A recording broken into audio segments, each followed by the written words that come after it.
बिस्मिल्लाहिर्रहमानिर्रहीम अल्हम्दुलिल्लाहि वहदा वस्सलातु वस्सलामु अला मन ला नबिय्य बअदा अम्मा बाद। अल्लाह ताला ने इंसान को अपनी इबादत के लिए पैदा किया है। इबादत किसे कहते हैं? अल्लाह ताला ने जिन चीज़ों का हुक्म दिया है उसके बजा लाने को और जिन चीज़ों से रोका है उन चीज़ों से रुक जाने को इबादत कहा जाता है, और इसकी मुखालिफत करने को गुनाह से ताबीर किया जाता है। गुनाह या मासियत बज़ाते ख़ुद एक मज़मूम चीज़ है, क्योंकि इसमें मुहसिन आज़म और मुहसिन हकीकी की नाशुक्री लाजिम आती है। और ये एक अक्ली बात है कि जो बंदा या जो इंसान हमारे साथ कोई एहसान करे फिर हम उसका बदला नाशुक्री से दें, तो ये माशरे में बहुत ज़्यादा कबीह तसव्वुर किया जाता है। इसी तरह अगर हम अल्लाह ताला के हुक्मों को बजा नहीं लाएंगे या उन कामों को करेंगे जिसका अल्लाह ताला ने रुकने का हुक्म दिया है, तो हम भी नाशुक्रों में शुमार होंगे।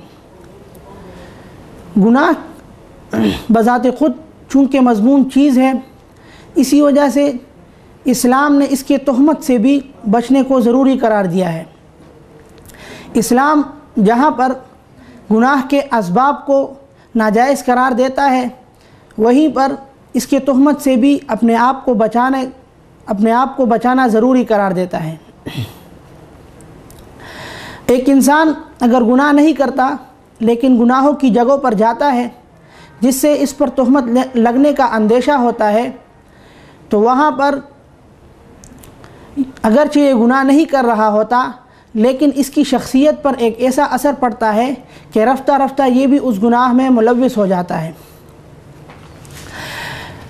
इसी सिलसिले में हुज़ूर सल्लल्लाहु अलैहि वसल्लम ने इरशाद फरमाया कि ला तक़रबू मवाज़िअत तुहम औ कमा क़ाल अलैहिस्सलातु वस्सलाम, कि तुम लोग तुहमतों की जगहों से भी बचो।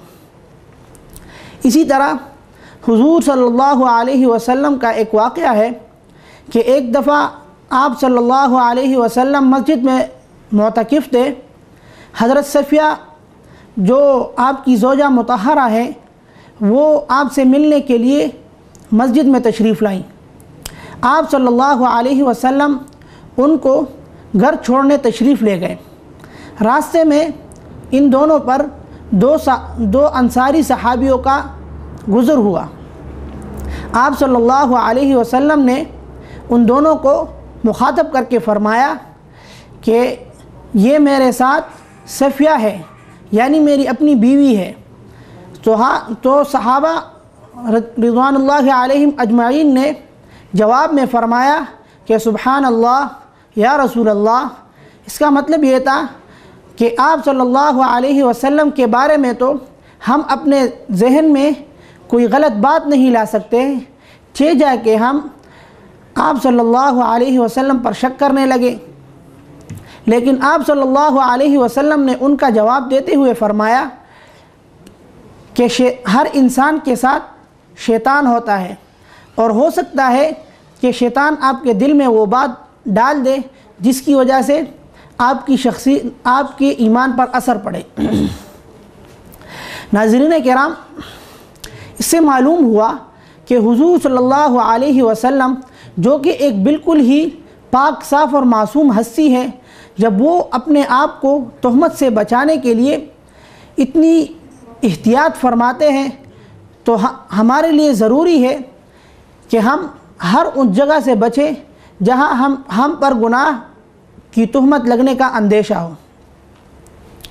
नाज़रीन किराम, इस्लाम शख्सियत साज़ी पर बहुत ज़्यादा ज़ोर देता है, और शख्सियत साज़ी तभी मुमकिन हो सकती है जबकि हम उन चीज़ों की तहमत से और उन चीज़ों के असबाब व ज़राए से भी अपने आप को बचाए जिससे हम पर तहमत लगने का अंदेशा होता है।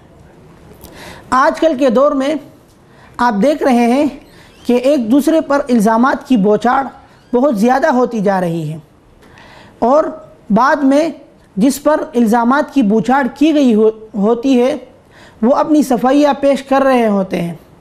اس کی وجہ دراصل یہ ہے کہ ہم تہمت کی جگہوں سے نہیں بچتے اور ہر اس جگہ چلے جاتے ہیں جہاں ہم پر تہمت لگنے کا اندیشہ ہو۔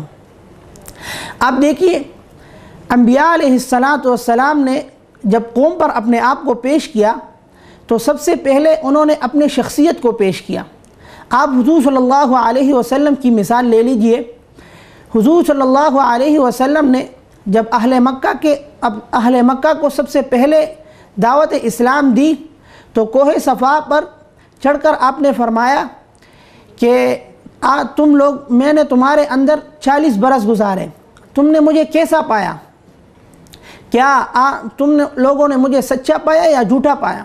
یہ سوال اس وجہ سے کیا گیا کہ اگر کسی انسان کی شخصیت اس درجے کی ہو کہ اس پر لوگ اعتماد کرنے لگے تو اس کی بات کو بھی سچا مانیں گے اور اس کے دعوت کو بھی قبول کریں گے۔ تہمت کی جگہوں سے بچنا شخصیت سازی کے لیے بھی ضروری ہے، اور یہی اس سے ثابت ہوتا ہے کہ ہمیں تہمت کی جگہوں سے بچنا چاہیے۔